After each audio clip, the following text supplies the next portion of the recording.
거룩하신 하나님 아버지, 이제 이번 주 일주일 동안 함께했던 이 말씀의 마지막 날입니다. 그동안 매일 저희와 함께해 주신 주님의 은혜를 감사합니다. 오늘도 성령으로 저에게 더하셔서 우리 주님께서 허락하시는 귀한 은혜를 통해서 오늘 하루를 또 앞으로의 삶을 살아갈 힘을 얻도록 변함없이 우리 주님께서 끝까지 저희와 함께하여 주시옵소서. 우리 주님의 은혜를 다시 한번 감사드리오며 예수님의 이름으로 기도드리옵나이다. 아멘. 일주일 동안 함께해 주신 여러분 진심으로 감사합니다. 우리 주님께서 주신 은혜로 또 저를 마음속에 주님의 말씀을 채울 수 있어서 너무나 좋았고요. 역시 우리 주님의 말씀이 우리의 삶에 진정한 은혜와 또 영감과 기쁨을 준다는 사실을 다시 한번 깨닫는 좋은 시간이었습니다. 오늘은 이제 이 일주일 동안의 말씀을 나누는 시간의 마지막 날입니다. 교과 공부 책에 교과책 그 금요일 소지에 있는 그 인용문의 말씀을 함께 나누겠습니다. 저도 수영을 매우 늦게 배웠는데요. 수영을 배울 때 뭐 어디서나 마찬가지지만 가장 강조하는 것은 몸을 물에 맡기라는 것이죠. 몸에 힘을 다 빼면 뜬다. 굉장히 말은 쉬운데요. 처음에 이렇게 몸에 물을 맡긴다는 게 뭔지 모르겠더라고요.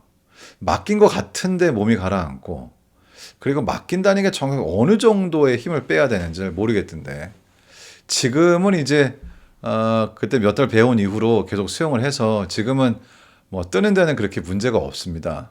그런데 처음에는 굉장히 감이 잡히지가 않더라고요. 아마도 뜬다는 것은, 몸을 맡긴다는 것은 모든 것에 힘을 뺀다라고 하는 의미보다는 이 물에다가 자신을 이렇게 얹는 것 같아요. 이렇게 얹고 일단은 마음의 불안감이 없이, 지금 느껴지는 건 그겁니다.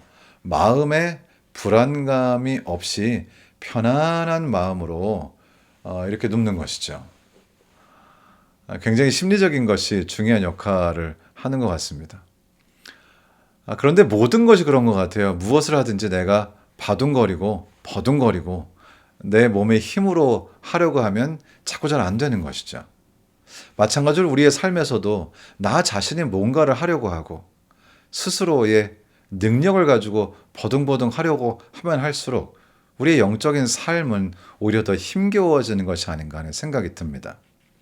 여기 오늘 저희가 함께 나누는 그 인용문의 말씀 중에 첫 번째 말씀, 사도행적 483페이지의 말씀은 이렇게 시작합니다. 강하고 균형 잡힌 품성을 건설하려고 하는 사람, 온전한 그리스도인이 되고자 하는 사람은 그리스도를 위해 모든 것을 바치고 모든 것을 하여야 한다. 구주께서는 불완전한 봉사를 받지 않으실 것이기 때문이다. 이 말씀이 굉장히 모순되는 것처럼 보일 수도 있습니다. 강하고 균형 잡힌 품성. 누구의 품성이야?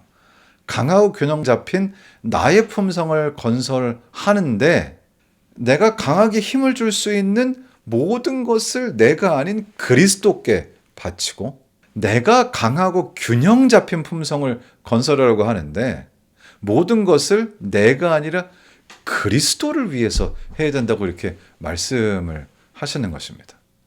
그런데 이 말씀이 모순적인 것 같지만 수영도 그렇고 뭐 다른 스포츠라든지 우리의 삶에서의 일들도 그렇고 결국은 너무나 지당한 말씀인 것 같습니다. 정말로 내가 강하고 균형진 품성을 가진 사람이 되기를 원한다면 사실은 힘을 오히려 다 빼야 되는 것이죠. 주님께 바친다고 하는 것은 우리가 힘을 빼서 드릴 대상이 있다고 하는 것이죠. 우리가 몸에 힘을 빼고 물에다가 내 몸을 맡긴다 이렇게 표현을 하는 것처럼 그리스도께 나의 모든 것을 맡기는 것입니다. 결국은 자기 자신, 나의 판단, 그리고 나의 선택, 나의 고집, 때로는 나의 기호를 포기해야 된다는 것을 의미하는 것 같습니다. 그렇다면 날마다 이렇게 나 자신을 포기한다는 것은 무슨 뜻일까요? 그 다음에 이렇게 인용문에 기록하고 계십니다. 그는 하나님의 말씀을 연구하고 그 뜻을 배우고 그 교훈에 순종해야 한다. 그와 같이 하여 그는 그리스도인의 탁월한 표준에 도달할 수 있다. 하루하루 하나님께서는 그와 함께 일하시고 최후의 시험의 때에 설 수 있는 품성을 완성시키신다. 내가 강해지고 내가 균형 잡힌 품성을 건설하려고 하는데 나에 대해서 연구하고 나에게 집중하는 게 아니라 하나님의 말씀을 연구하고 하나님의 뜻을 배우고 그분의 교훈에 순종하면 결과적으로 최후 시험의 때에 설 수 있는 품성이 나에게 완성이 된다고 하는 것입니다. 힘을 빼고 내어놓고 내가 아니라 오히려 내 성품에 개발되는 방법은 하나님께 집중한다고 하는 것이죠. 왜 그럴까를 생각해 봅니다. 저도 아이들을 키운 그런 아버지의 한 사람인데 저희 아이들이 이제 26살, 23살 뭐 그렇습니다. 생각해 보면 어릴 때 우리 아이들을 참 잘 가르치려고 여러 가지 말로 가르쳐 봤는데요. 결국 결론은 아이들이 항상 저를 따라한다는 것이죠. 제가 하는 대로 제가 책을 읽으면 비슷하게 하려고 하고 제가 운동을 하면 또 비슷하게 하려고 하고 결국 어떤 한 인간이 진정한 의미에서 성장하고 변화되어 간다는 것은 이제 어느 정도 온전히 성장하여 이루어진 사람을 바라보고 또 연구하고 따라하고 하는 것을 통해서 결국은 그렇게 완성된다는 사실을 또 깨닫게 됩니다. 어떻게 보면 굉장히 단순한 얘기일 수 있죠. 우리가 진정으로 강하고 균형진 품성을 건설하기를 원한다면 진정으로 강하고 균형 잡힌 완전한 성품을 가지신 바로 그분을 바라보고 그분에게 다 드리고 그분에 대해서 연구하고 그분에 대해서 배우고 그분의 뜻을 순종하면 그럼 우리도 그분처럼 되는 것이죠. 여기 사도행적 뒷부분에 이렇게 483페이지 이렇게 기록합니다. 신자는 복음이 타락한 인간을 위하여 무엇을 할 수 있는지를 보여주는 숭고한 실험을 사람들과 천사들 앞에서 날마다 행하고 있는 것이다. 그래서 나는 지금 약하고 불완전하고 불균형하고 완전히 부족한 그런 사람인데 내가 강하고 균형 잡히시고 온전한 성품을 가지신 주님을 바라보고 나 자신의 고집을 포기하고 그분에게 집중하고 그분에게 다 드리고 그분의 말씀을 연구하고 그분의 뜻을 배우고 그분의 인도하심에 순종하게 될 때 내가 어떻게 우리 주님을 닮은 성품을 가진 사람으로 변화되어 갈 수 있는지를 보여주는 숭고한 실험의 샘플이다 이렇게 표현을 하고 계신 것이죠. 이것은 한 가지 전제 위에 기초해 있는데요. 그것은 우리가 주님을 바라보면 변한다고 하는 것입니다. 우리가 그분에게 집중하고 그분에 대해 연구하면 그분처럼 점점 변해간다고 하는 것을 전제로 하고 있습니다. 그런데 이것은 비단 하나님과 사람 사이에만 그런 것 같지가 않고요. 사람과 사람 사이도 마찬가지인 것 같고요.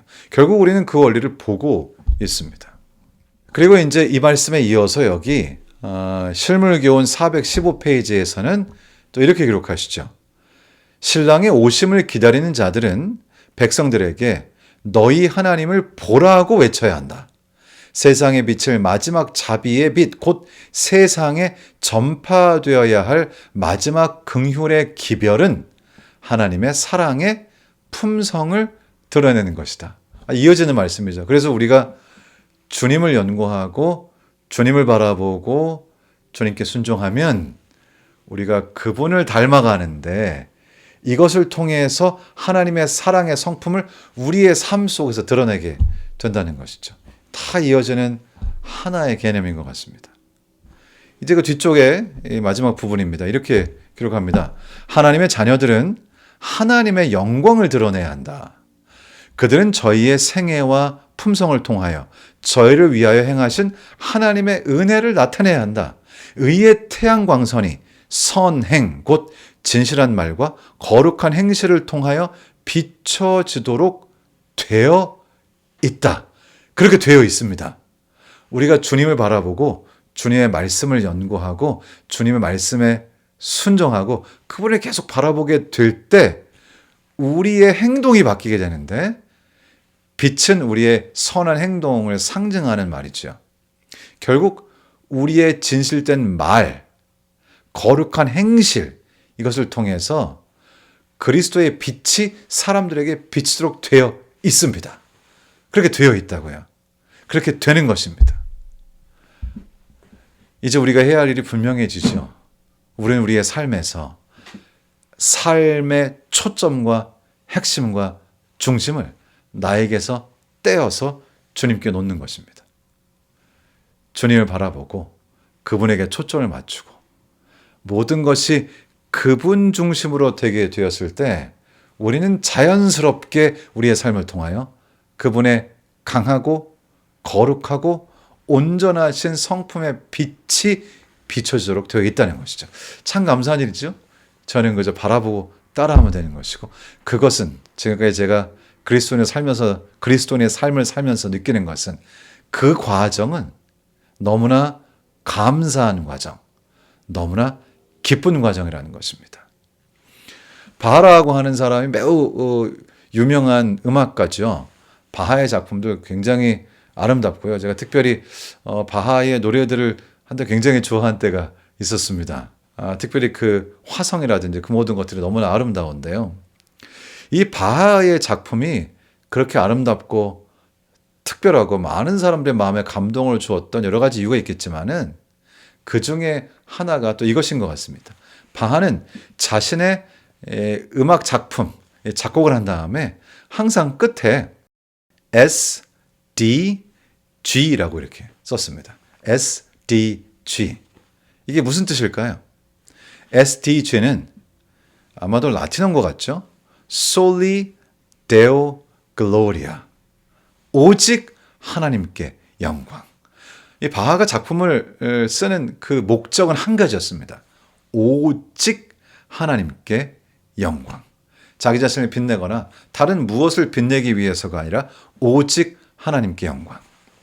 우리가 하나님을 진정으로 이해한다면, 우리가 주님의 사랑을 조금이라도 깨닫는다면, 예수 그리스도를 개인의 구조로 받아들이고 구원을 경험한다면 우리의 죽음의 문제가 해결되고 영원한 삶을 확신하게 된다면, 주님의 사랑을 조금이라도 제대로 받게 된다면 우리들은 바하처럼 오직 하나님의 영광을 위하여 살지 않을 수 없게 된다는 것이죠. 저도 살아보니까 그렇더라고요. 살아보니 우리 하나님의 사랑을 받아보니 놀라우신 주님의 인도하심을 따라가 보니 말로 표현할 수 없는 놀라운 기적적 역사를 경험해 보니 나를 사랑하시는 주님의 사랑을 조금씩 더 깨닫다 보니 제가 살면서 해야 할 일, 할 수 있는 일, 하고 살 수밖에 없는 일이 우리 여호와 하나님께 영광을 돌리는 일이라는 사실을 부정할 수가 없습니다. 우리 주님께서 우리에게 생명을 주셨고 지금도 생명을 지탱하시고 내가 존재할 수 있게 하는 모든 조건들을 맞춰주신 분이 우리 하나님이시고 이 세상에서 죽을 수밖에 없는 운명을 타고 태어났지만은 그러나 그리스도의 십자가의 죽음을 통해서 영원한 생명을 얻고 주님의 사랑을 듬뿍 받고 나를 위해 목숨을 바칠 만큼 살아계시는 분이 사랑해 주시는 분이 있다고 하는 사실을 아주 분명히 깨달아서 삶에서 경험하게 될 때 오직 하나님께 영광을 돌리기 위하여 살지 않을 수가 없더라고요. 우리가 살아가는 삶 속에서 우리 주님께는 영광, 이것이 바하의 마지막 사인처럼 우리가 하는 모든 삶에서의 일들에 우리가 붙이는 우리의 사인이 되기를 우리 주님의 이름으로 축원합니다. 일주일 동안 함께해 주신 여러분께 진심으로 감사의 말씀을 드립니다. 고맙습니다. 거룩하신 하나님 아버지, 생각해보면 참 저희의 삶이 온전히 주님께 빚져 있습니다. 아버지, 그저 저희가 하는 일은 주님께 감사하고 누리는 것이죠. 그리고 주님을 더욱 알고, 그리고 주님의 사랑을 더욱 받고, 그 사랑을 나누고, 소망을 전하고, 이 얼마나 큰 특권입니까, 주님. 아버지, 주님의 은혜를 감사합니다. 주님, 앞으로의 우리의 삶이 정말 매 순간 우리 주님께 영광을 돌리는 삶이 되도록 하나님 도와주시기를 기도합니다. 그래서 우리의 삶이 기쁨으로, 감사로, 감격으로 채워지게 하시고, 우리를 위해 십자가에 달리신 우리 주님의 그 은혜가 우리의 매일의 삶을 채워서 우리의 삶이 영적으로 풍요롭고 하나님께 영광을 돌리고 사람들에게 진정한 생명의 기별, 소망의 기별을 전하는 것이 저희의 매일의 기쁨이 되도록 하나님께서 저에게 은총을 베풀어 주시기를, 우리를 사랑하셔서 십자가에 달리신, 지금도 우리를 사랑하시는 우리 주님 예수님의 귀하신 이름으로 기도드리옵나이다. 아멘.